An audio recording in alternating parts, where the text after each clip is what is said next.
السلام عليكم.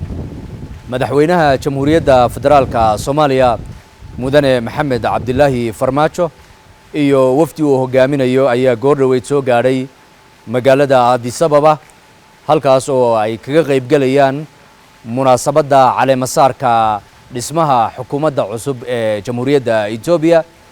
madaxweynaha jamhuuriyaddu waxa uu ka mid yahay madaxda Afrikaanta ah iyo madaxda caalamka ee lagu maamusay laguna casuumay ka soo qaybgalka munaasabadan caleemasaarka iyadoo kor loo qaadayo xiriirka miradhalka ah ee ku dhisan isqadarinta daris wanaaga iyo wax wada qabsiga.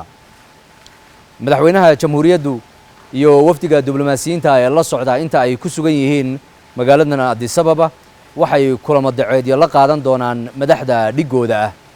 madaxweynaha waxaa safarkan ku weeheliya wasiirka qorsheynta qaranka mudane Jamaal Maxamed Xasan iyo wasiirka gaashaandhigga mudane Xasan Xuseen Xaaji xildhibaano iyo madax kale.